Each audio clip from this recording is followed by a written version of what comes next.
안녕하세요. 저는 40대에 접어든 여자로 저에게 일어난 아주 기가 막히고 코가 막히는 일을 썰로나마 풀어보려고 이렇게 사연을 보내봅니다. 정말 몇 년 동안 지지부진하게 끌고 가던 일을 몇 개월 전 해치우고 시끄러운 속을 달래고 나니 썰을 풀 용기가 생겨나네요. 조금 답답하실 수도 있지만 저 나름대로 사이다스럽게 대처한 것 같아서 자랑 삼아 이야기를 풀어보려 합니다. 재미나게 들어주시고 추천도 눌러주시면 감사하겠습니다. 저는 남편과 연애할 때부터 남편의 호르몬이 때문에 아주 고민이 많았습니다. 보통 고부간의 갈등은 남편의 중재가 참 중요하다고 하잖아요. 근데 저희는 연애할 시절부터 삐걱거림이 참 많았어요. 시모는 남편이 어린 시절 시부가 갑작스럽게 세상을 떠나시고 안 해본 일이 없다고 할 정도로 굳은 일 다 해가시며 남편을 키워내셨거든요. 그 당시 여자 혼자 어린 아들 키우려니 얼마나 주위에서 따가운 시선을 많이 보냈겠어요. 게다가 시모가 어린 나이에 시집가서 남편을 낳았다고 했거든요. 억척스러움은 기본이고 남의 눈치를 살피지 않고 무대뽀로 자기 의견만 내세우는 그런 사람이 됐죠. 시모 말로는 그렇게 하지 않으면 남편을 혼자 키워낼 수 없었을 거라 했어요. 하지만 시대가 변했잖아요. 요즘 이혼율은 올랐고 혼자 아이 키우는 일이 뭐가 손가락질 받을 일이라고요. 시대가 변한 만큼 시모도 마음가짐을 달리 먹어야 하는데 옛날 그 시절 그때에 머물러 있으니 충돌이 일어날 수밖에요. 시모는 제가 남편과 연애할 때부터 남편을 쥐락펴락하지 못해 안달난 사람처럼 굴었습니다. 요즘 소위 말하는 가스라이팅이라고 하죠. 남편에게 끊임없이 세뇌를 시키는 겁니다. 너는 그렇게 하면 안 돼. 나는 늙고 지쳐서 이제 힘이 없다. 우리 아들은 그런 짓 안 하는 예의 바른 사람이야. 그 세 마디로 남편의 모든 행동을 본인의 입맛에 맞춰버리는 사람이었습니다. 연애할 때는 몰랐냐고요? 완전히 모르지는 않았죠. 대충은 알고 있었는데 다들 그런 착각 하잖아요. 나라면 저 사람을 충분히 바꿔놓을 수 있다. 서로 사랑하니까 서로 맞추면서 살아갈 수 있다. 우리는 다르다. 뭐 그런 착각이요. 저도 당연히 남편과 살부대 끼며 살면 맞춰갈 수 있을 거라고 장담했습니다. 결혼하고 나서는 시모랑 사는 게 아니라 저랑 사는 거니까 남편에게 의지를 불어넣을 수 있을 거라고 생각했어요. 남편과 연애하던 시절 답답한 일들이 차고 넘쳤지만 버텼습니다. 간단하게 예를 들면 저랑 남편이 데이트를 하고 있으면 전화가 와서는 아주 요란법석을 떨면서 시모가 본인 발을 다쳤다고 그래서 병원이라고 저희가 놀래서 병원으로 달려가면 그냥 발에 조금 생책이 난 정도로 인대가 늘어난 것 같다느니 깁스를 해달라고 고래고래 소리를 지르고 그러셨어요. 응급실에서도 몇 번 퇴짜를 맞고 동네 병원에서도 이건 그냥 소독만 하셔도 된다. 병원 올 일이 아니다 해도 아파 죽겠다고 난리를 치셨죠. 주말에 데이트를 하려고 약속을 잡고 있으면 슬그머니 남편에게 나도 같이 가고 싶다. 밖에 나가고 싶다. 나도 맛있는 거 먹을 줄 아는데 이러면서 남편한테 자꾸 같이 가면 안 되냐고. 어차피 결혼하면 자주 볼 건데 좀 껴달라고 불편하게 그러셨어요. 또 우리 효자 남편은 한두 번 거절하고 나니까 세 번 거절은 마음에 걸렸는지 저한테 양해 좀 해달라고 하고 한창 불타오를 시기에도 세 번에 한 번꼴로 시모랑 같이 데이트를 하러 다녔다니까요. 거기다가 저희 부부가 영화 보는 걸 참 좋아하는데 특히나 액션 영화를 정말 좋아해요. 좋아하는 영화 제작사에서 신작이 나오면 무조건 가운데 자리에 미리 티켓팅을 해서 보러 갈 정도로 좋아하는데 그거 보러 가려고 하면 본인도 껴달라고 하고 제가 오죽하면 해외 영화라 자막도 읽어야 하고 엄청 어지럽고 시끄러우실 텐데 괜찮으시겠냐고 돌려서 말할 정도였어요. 그래도 좋다고 굳이 따라와서는 영화 끝나고 멀미가 나서 죽겠니? 자막이 너무 빨라서 내용을 모르겠네 하시면서 집에 가자고 남편만 쏠랑 데리고 집으로 가버리시고 그랬습니다. 참, 이렇게 글로 쓰니까 연애할 때부터 답이 없었는데 전 왜 결혼까지 했을까요? 그때만 해도 아직 결혼하기 전이니까 라고 스스로를 가스라이팅 했던 것 같네요. 남편도 생각해보면 엄청난 마마보이였는데 그 당시에는 콩깍지가 씌어 있었는지 그게 다 시무 탓이라고만 생각했던 거죠. 손뼉도 마주쳐야 소리가 나는 법인데 제가 몰라도 너무 몰랐죠. 감쪽같이 속아 넘어가 결혼을 코앞에 두고 있을 때 정신이 번쩍 들어 남편에게 절대 합가는 없을 거라고 못 박았습니다. 남편도 당연히 합가 생각은 안 했다며 저의 의견에 동의를 해주었어요. 그런데 시모의 입장은 조금 애매했습니다. 합가를 하지 않을 거면 시댁 근처에 살았으면 좋겠다고 이야기를 했고 신혼집 위치를 시댁 근처로 잡으라고 종용했어요. 칼같이 거절했으면 좋았을 텐데. 애매한 것이 시댁이 딱 남편과 제 직장 가운데쯤에 위치하고 있었거든요. 교통편도 좋은 편이었고요. 어차피 합가는 없을 거라고 못 박아뒀으니 한 수 접어서 시댁 근처에 신혼집을 얻는 것도 나쁘지 않겠다 싶어서 그렇게 하겠다고 했습니다. 그러자 시모가 기분이 좋았는지 통 크게 신혼집 얻을 때 보태라며 3억을 주시는 거예요. 결혼해서 가족이 된다고 하니 저를 좀 이뻐해 주시는 건가 싶어서 감사하게 받았습니다. 그걸 받았으면 안 되는 건데. 항상 후회는 뒤늦게 하는 법이죠. 완전 제 착각에 빠져서 시모가 저를 위해 3억을 내어준 거라 생각했던 거죠. 양가의 축복 아래 꿈에 그리던 결혼식을 하고 신혼여행을 다녀오고 그때까지만 해도 행복에 겨워 잠을 못 이룰 정도였습니다. 남편과 단둘이 채워가는 신혼집이 너무너무 마음에 들었어요. 맞벌이로 지친 와중에도 서로를 챙기고 밥상을 같이 나누는 게 또 소소한 행복이더라고요.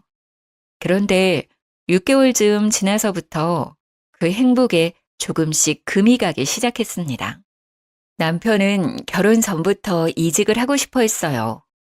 그 당시에 다니던 회사가 일은 많은데 연봉이 적었고 연봉 협상 테이블 상황도 여의치 않았거든요. 영업부라 허구한 날 술을 먹어야 했는데 이렇게 술독에 빠져 살 거면 차라리 돈이라도 많이 주는데 가고 싶다고 했습니다. 근데 기회가 찾아온 거예요. 연봉이 1.7배나 높은 회사에서 스카우트 제의가 왔고 남편은 뒤도 돌아보지 않고 이직을 했습니다. 결혼도 했고 아파트 대출금도 갚아야 하고 이세를 생각하면 바짝 벌어야 했으니까요. 다른 신혼부부들도 아마 같은 생각을 했을 거예요. 연봉만 1.7배 높은 게 아니라 술을 먹어야 하는 빈도수도 1.7배 늘어난 건 어쩔 수 없는 수순이었고요. 남편이 술을 꽤 하는 사람임에도 불구하고 점점 만취되어 집에 들어오는 거예요. 처음에는 그래도 술 먹고 들어와서 대화가 좀 되긴 했었는데 시간이 지날수록 집도 못 찾아오고 현관 앞에서 잠들지를 않나 술을 하도 마시니까 위장에도 탈이 나고 현관 복도며 집 거실이며 토사물을 뱉어놓기도 했어요. 저는 그걸 채우면서 스트레스를 받기 시작했죠. 겨우 결혼한 지 6개월 지났을 뿐인데 남편이 허구한 날 술에 취해 들어온다고 생각해보세요. 자다가도 벌떡 일어나 토하러 가고 다음날 아무 기억도 못하고 저한테 집에 어떻게 왔어? 하고 되묻는 놈이라면 같이 살고 싶으시겠어요? 그래서 제가 친정 부모님께는 차마 말 못할 것 같고 시모를 붙잡고 여러 번 하소연을 했습니다. 남편이 술을 먹고 들어오니까 부부관계도 없고 이래서는 애를 언제 가질 수 있을까 싶어서 말이죠. 그랬더니 시모가 남편 편을 막 들면서 애는 천천히 가져도 상관없지 않냐고 그러시더라고요. 그래도 나이가 나이인지라 하루라도 빨리 애를 낳고 키워야 노후 준비도 빨리 할 수 있지 않냐고 반문했더니 저한테 뭐라는 줄 아세요? 딱 이러셨어요. 근데 그 애가 안 들어서는 게 우리 아들이 술 먹어서 그런 게 맞니? 우리 아들이 건강한 체질이라 그렇게 문제가 있진 않을 건데. 그 말이 무슨 뜻이겠어요? 문제가 있으면 너한테 있지 우리 아들한텐 없다. 그러니까 애가 안 생기는 건 너의 탓이다. 하고 말한 거예요. 아니, 남편이 맨날 술 먹고 들어와서 뻗어서 잠만 자니까 애가 안 생기는 건데 그걸 어떻게 제 탓을 할 수 있는 거죠? 그냥 듣고 싶은 대로만 듣는 거예요. 타이밍이 맞아야 애가 생기든지 말든지 할 텐데 그건 쏙 빼놓고 그냥 제 몸에 문제가 있는 건 아니냐고 자기 듣고 싶은 대로 듣고 말하고 싶은 대로 하는 거예요. 그게 너무너무 열받더라고요. 제가 웃으면서 하늘을 봐야 별을 따져 했더니 여자가 부끄러운 줄도 모르고 그런 이야기를 한다고 또 버럭하시고 잘 지내고 싶어도 잘 지낼 수 없는 관계가 고부관계라더니 그 말이 실감나는 순간이었습니다. 어느 날은 시모가 나한테 남편이 맨날 늦게 들어오는데 혼자 있는 게 외롭진 않냐고 하시더라고요.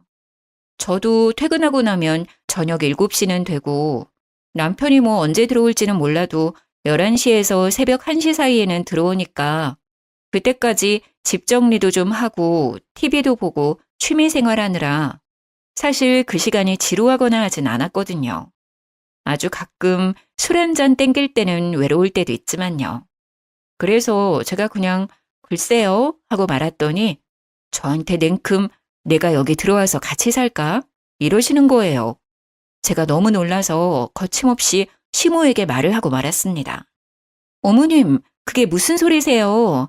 집이 코앞인데 합칠 이유가 없죠.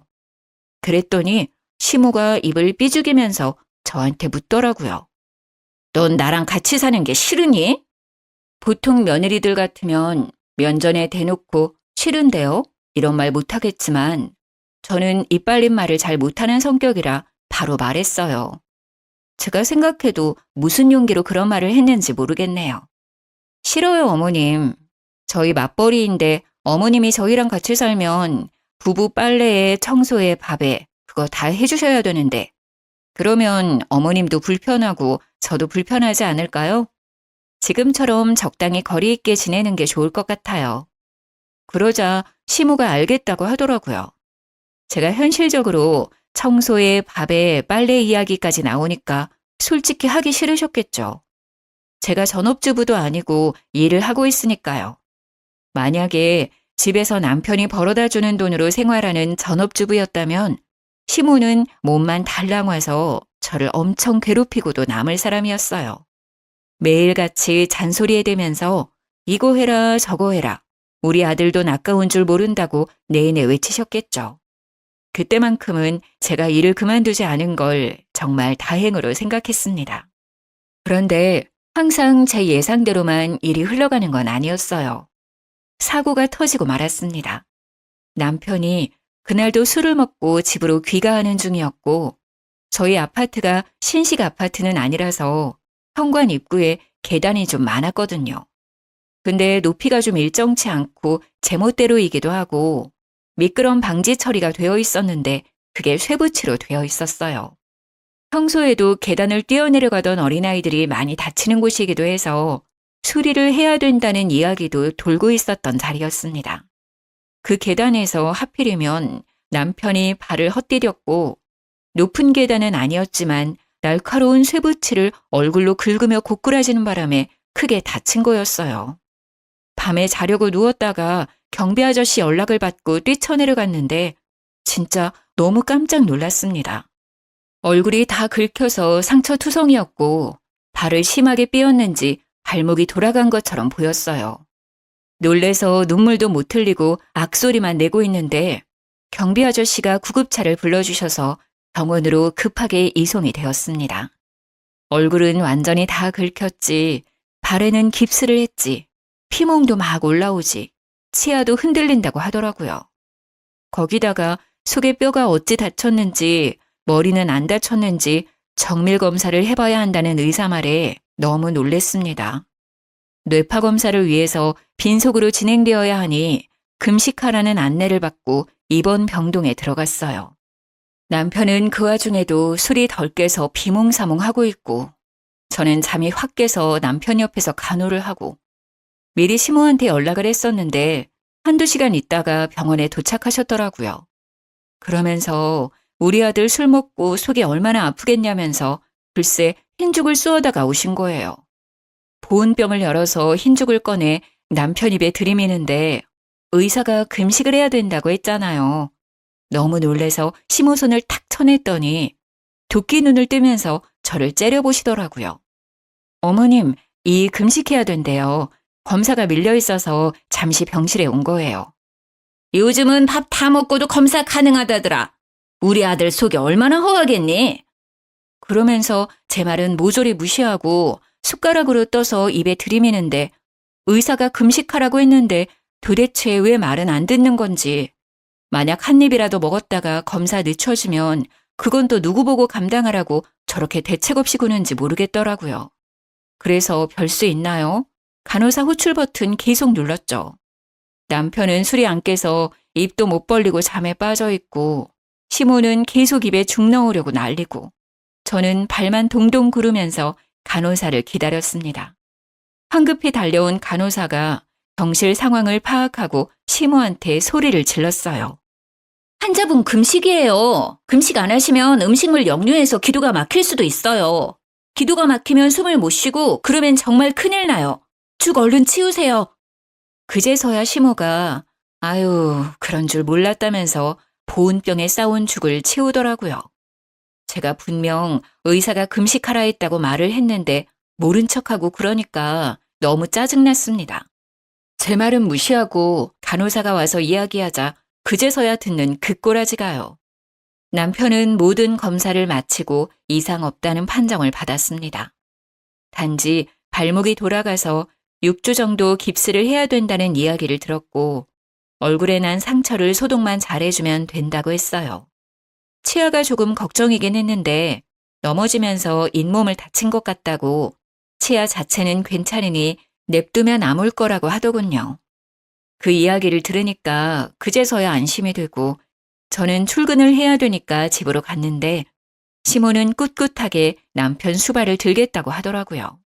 저한테는 어찌 보면 차라리 잘된 일이라 시모한테 남편을 좀 돌봐달라고 부탁드렸어요. 평일에는 시모가 병수발을 해주고 주말에는 제가 하기로 약속을 했습니다. 바쁜 평일을 보내고 주말에 병원에 갔는데 시모가 도무지 집에 갈 생각을 안 하더라고요.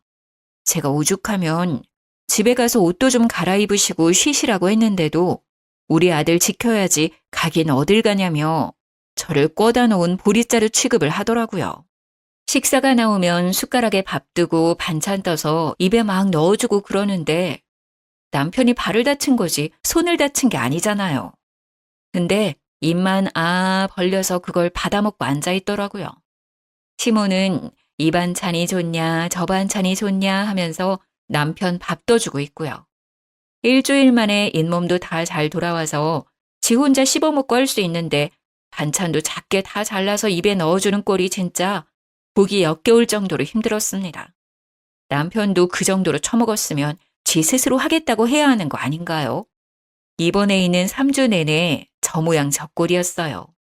오죽하면 6인실에 남편이 입원해 있었는데 같은 병실 쓰는 다른 보호자분이 저를 측은하게 바라보시더라니까요. 저한테 슬그머니 와서는 세댁 고생이 많겠어 하면서 제 손을 토닥토닥 해주시는데 도대체 평일에 어떤 꼬라지들을 보였길래 생판 모르는 사람들이 저를 위로해주는지 안 봐도 비디오였습니다. 어떤 아주머니는 저 옆 현내가 세댁 시어머니냐고 묻더라고요. 그래서 맞다고 고개를 끄덕이니 저한테 그때부터 따발총처럼 와다다 쏘아대시는 거예요. 내용인즉슨 6인실 병원에 TV가 가운데에 딱 한 대 있었는데 거기에 보통 정형외과 수술하러 오신 분들이 계신 방이라 장기적으로 누워있는 분들이 많으셨나 봐요. 그래서 병실 내에 계신 보호자들끼리 암묵적인 규칙을 두고 TV를 보셨대요. 일일 드라마, 주말 드라마 같은 걸 딱 하나로 통일해서 보고 계셨던 거죠. 우리 시모가 병실에 자리 잡기 전까지는 아무 문제 없이 순번 지켜가면서 잘 보셨다고 했어요. 그런데 일일 드라마 보는 시간에 시모가 갑자기 TV 리모컨을 쓱 들고 가더니 본인 보고 싶은 프로그램을 막 돌리더래요. 그래서 한 아주머니께서 우리 어디 채널에 있는 드라마 보니까 거기로 돌려달라 하셨나 봐요. 그러니까 우리 시모가 한다는 소리가 나는 그 드라마 안 보는데 왜 같이 봐야 하냐면서 자긴 다른 거 보겠다고 채널을 돌리더래요. 물론 다른 시간대에도 시모가 리모컨을 쥐고 마음대로 채널을 휙휙 돌렸다네요. 시모가 나이가 있으니까 다른 보호자분들도 놓친 애한테 싫은 소리는 못하고 속으로 끙끙 앓고만 있었던 거죠. 그러다가 한 아주머니랑 서로 이기적인 애 뭐네 하면서 싸우기까지 했다고요. 서로 눈도 안 마주치고 지낸다면서 시모가 자리 차지한 이후에 병실 분위기가 살얼음판이라고 저보고 안하 모인 시모랑 어떻게 사냐면서 고생 많다고 절 측은하게 보는데 정말 쥐구멍에 숨고 싶었습니다. 오죽하면 제가 돌아다니면서 일일이 죄송하다고 사과를 드려야만 했어요. 그렇게 한 달이 지나자 발목이 많이 붙었으니까 이제는 통원 치료를 받으면 될 것 같다며 의사 선생님이 퇴원을 하라고 얘기하셨어요. 한 달 동안의 입원 생활을 청산하고 짐을 챙겨서 집으로 돌아왔는데 남편 챙긴다고 따라온 시모가 집에 갈 생각을 안 하더라고요. 처음에는 그냥 밥이라도 먹고 가시려나 보다 하고 대수롭지 않게 생각했는데 밤 11시가 다 되어가는 시간임에도 거실에 붙박이장처럼 가만히 쓰시는 거예요. 약간 불안한 마음이 들어서 시모한테 시간이 늦었으니 이만 집에 가보시라고 했죠. 그랬더니 저한테 말을 막 쏘아붙이시더라고요. 예, 나 없으면 우리 아들 밥은 누가 챙겨주니? 이제 이 일상생활은 가능하다고 하는데 알아서 차려 먹겠죠. 배달을 시키던가요. 내가 있는데 굳이 그럴 필요 있니? 우리 아들 발이 아직 불편한데 어디가 일상생활이 가능하다는 거야. 너 출근하고 나면 내가 다 챙길 테니 걱정 말고 일 보거라. 솔직히 남편의 상태가 완전히 좋아진 건 아니니까 시모의 말에 일리도 있고 제가 반박할 거리가 없게 오목조목 말하더라고요. 그 와중에 제 고집 부린다고 집에 가시라고 등 떠밀 수도 없는 상태고 무엇보다 남편이 시모가 옆에 있었으면 하는 것 같았습니다. 그래서 그냥 알겠다고 할 수밖에 없었죠. 저야 뭐 일하고 와서 늘 그랬던 것처럼 시간을 보내면 될 거라고 생각했어요. 그런데 그건 제 착각이었습니다. 자연스럽게 짐을 하나둘 옮기고 우리 집에 딱 눌러붙기 시작하는데 느낌이 쎄하더라고요. 이대로는 안 되겠다 싶어서 일부러 불편하시라고 주말에는 친정으로 피신을 가 있기도 했어요. 그런데 제가 눈치를 주려고 일부러 틱틱거려도 꿋꿋하게 저희 집에서 나갈 생각을 안 하시는 거예요. 일주일만 참자, 2주일만 참자 하고 남편이 깁스를 풀 때까지 기다렸습니다. 남편이 마지막 통원 치료를 마치고 깁스를 딱 풀고 나니까 드디어 시모에게서 해방이 되겠구나 했습니다. 그런데 시모가 나갈 생각을 안 하는 거예요. 점점 속이 타기 시작했죠. 시모 집이 뻔히 있는데 코앞인데도 불구하고 점점 짐만 늘려가고 어느덧 방까지 하나 떡하니 차지한 걸 보고 이걸 어찌해야 하나 고민했습니다. 시모를 티 안 나게 내쫓는 방법이 무엇이 있을까? 인터넷에 고민을 올려보기도 하고 맘카페에도 글을 올려보고 했지만 딱히 좋은 수가 없었어요. 다들 그냥 이혼하세요 하고 말더라고요. 남일이라 쉽게 말하지 이런 걸로 이혼하는 게 쉽냐고요. 그러다가 이 사연 채널을 알게 되었습니다. 열심히 보다 보니 사이다 대처법들이 많더라고요. 그래서 실행에 옮기기로 했죠. 퇴근하고 와서 일부러 빨래를 던져놓고 시모한테 어머님 이것 좀 빨아주세요. 흰 셔츠라 손세탁해야 하는 거 아시죠? 하기도 하고요. 어머님 밥은 언제 준비되나요? 어머님 쓰레기 쌓아두면 냄새나니까 바로바로 좀 버려주세요. 분리수거도 해주시고요. 어머님 화장실 청소는 언제 하신 거예요? 곰팡이 생길 것 같아요. 줄눈도 새로 발라야 할까요? 이러면서 일부러 시모한테 일을 막 시켰어요. 남편이 토끼 눈을 뜨고 저를 바라보았지만 못 본 척 무시하고 제가 하고 싶은 말을 와다다 쏟아냈죠. 시모도 제가 이런 식으로 나올 거라고 생각을 못했는지 놀라고 당황해하면서 저한테 그걸 왜 자기가 해야 되냐고 되묻더라고요. 왜 하긴요 어머님. 저희 둘 다 맞벌이인데 이제 다시 출근하면 집안 살림을 어머님이 봐주셔야 하는 거 아니에요? 이런 거 해주시려고 집에 오신 거 아닌가요? 저는 그런 줄 알았는데. 그럼 지금부터라도 해주세요.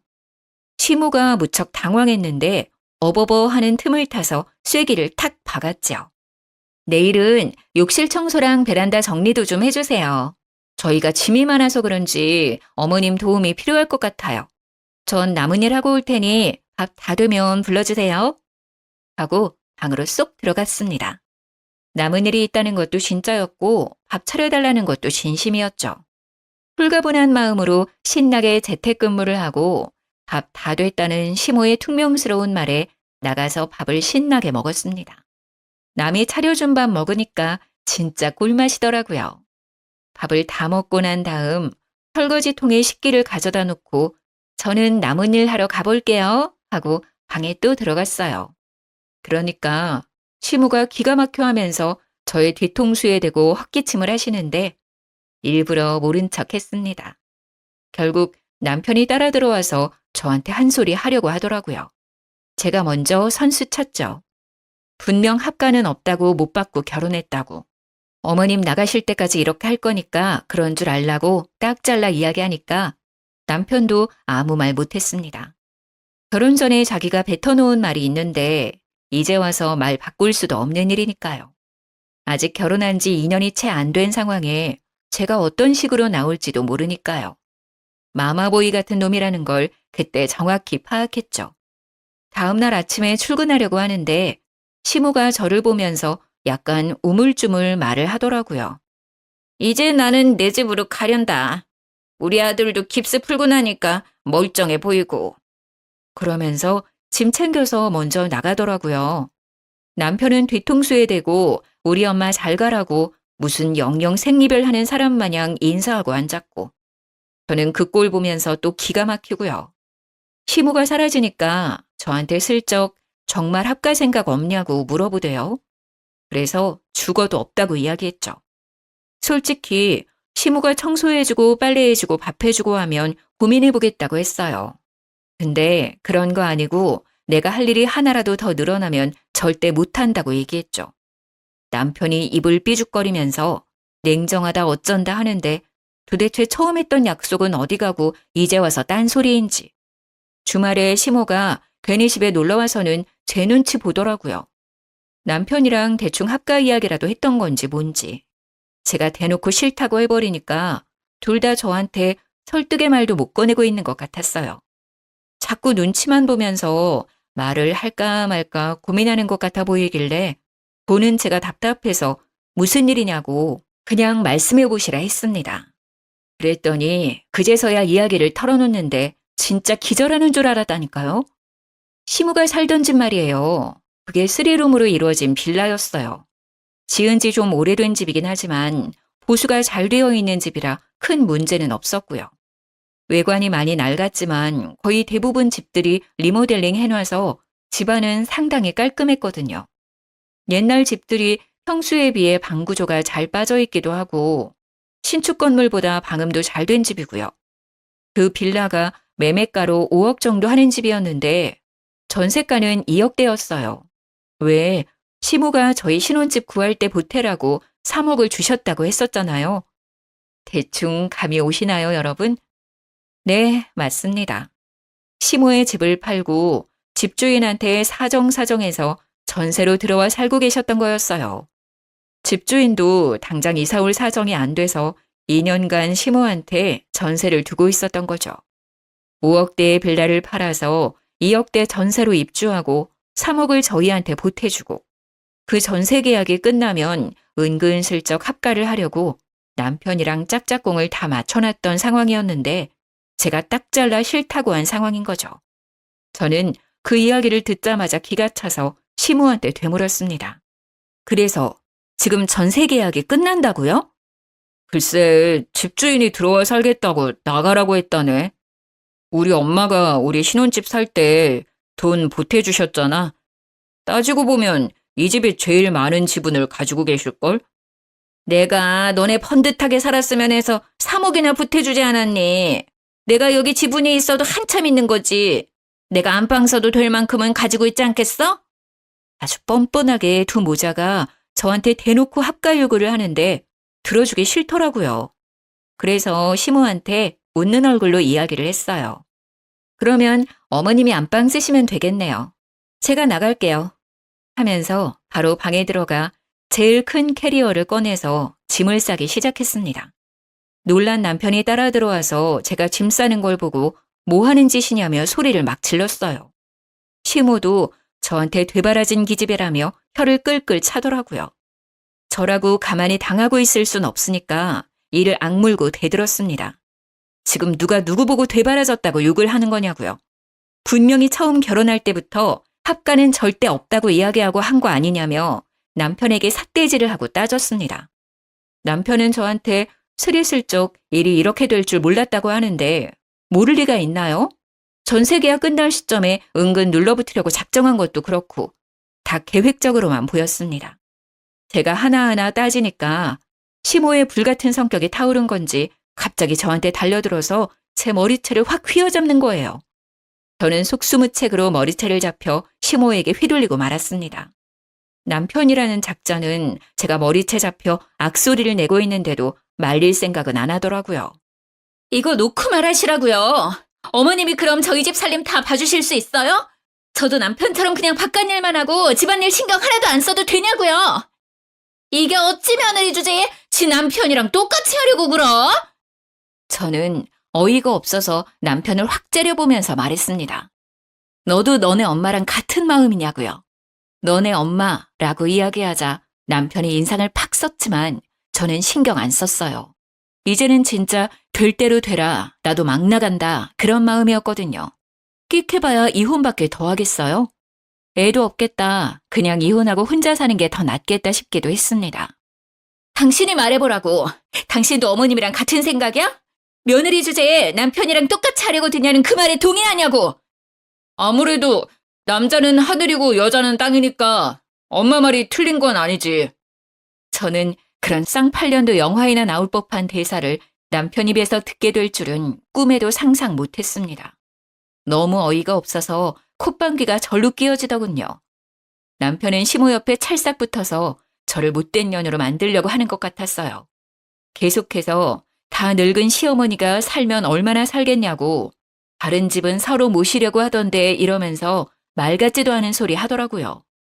다들 아시겠지만 어느 며느리가 시모 모시고 사는데 쌍수 들고 환영합니까? 당신은 지금 하늘에 매달려서 살고 있다고 생각해? 땅에 두 다리 붙이고 살고 있는 거 아니야? 결국 여자 없으면 살지도 못하는 놈이 무슨 입이 뚫렸다고 남자는 하늘이고 여자는 땅이라는 소리를 내? 뭐가 어쩌고 어째? 하늘 같은 남편을 우러러볼 생각은 않고 지금 우리 아들이 너 없으면 아무것도 못한다는 거야 뭐야? 허구한 날 술에 취해서 여기저기 토해놓고 옷도 맨날 뒤집어서 벗어놓는 인간이 저 없이 뭘 하겠어요? 저도 그동안 할 말 없어서 입 다물고 살았던 거 아니거든요? 이런 식으로 나오면 이혼할 거예요. 머리채 잡은 것까지 위자료 톡톡하게 준비하셔야 될 겁니다. 제가 이혼의 위자료 이야기를 하니까 둘 다 아무 말도 못하고 입만 떡 벌리고 있었습니다. 저는 이때다 싶어서 와다다 쏟아냈어요. 나는 분명 합가는 절대 못한다고 이미 말을 해뒀는데 그걸 굳이 못 지키겠다고 한다면 나도 더 할 말 없네요. 평생 어머님이 이 수발을 들든 말든 저는 탈출해야겠어요. 참나, 누가 무서울 줄 알고? 그래, 너 나가. 내가 내 아들 챙기면서 잘 살 테니까 너는 짐 챙겨서 나가. 저는 네, 알겠습니다 하고 서둘러 옷가지들과 제 귀중품을 챙겨서 나왔습니다.